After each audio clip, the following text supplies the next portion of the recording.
کچھ عمل ایسے ہیں انسان ان کی طرف توجہ نہیں دیتا، وہ عمل انسان کی نیکیوں کو بھی کھا جاتے ہیں۔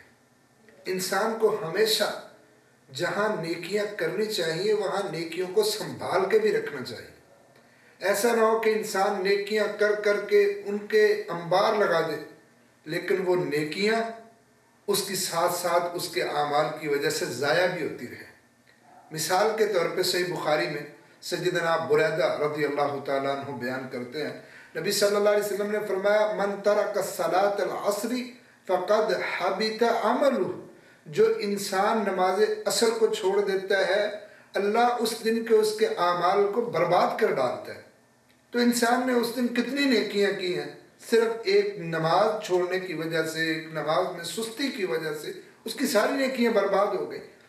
تو خصوصاً اسی لیے رسول اللہ صلی اللہ علیہ وسلم نے تلقین فرمائی، جیسے صحیح بخاری میں ابو موسیٰ اشعری رضی اللہ تعالیٰ عنہ کی روایت ہے، من صلی البردین دخل الجنہ، جو دو ٹھنڈی نمازوں کا خیال رکھتا ہے، ان کو پڑھتا ہے بر وقت، اللہ رب العزت اسے جنت میں داخلہ دے گا۔ اور وہ دو ٹھنڈی وقتوں کی نمازیں کون سی ہیں؟ نماز فجر کی اور نماز عصر کی۔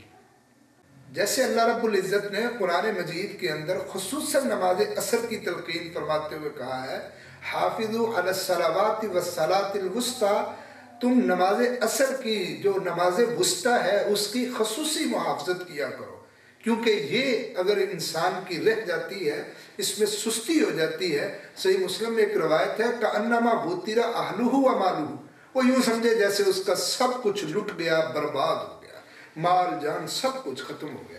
تو انسان کو نماز عصر کی خصوصاً توجہ سے تلقین کی گئی ہے، اس کو پڑھنے کا خیال رکھنے کی تلقین کی گئی ہے، تاکہ اس کے اعمال جو نیک ہیں وہ محفوظ رہ سکیں، ورنہ اس کی سستی کی وجہ سے نیکیاں انسان کی برباد ہو جاتی ہیں۔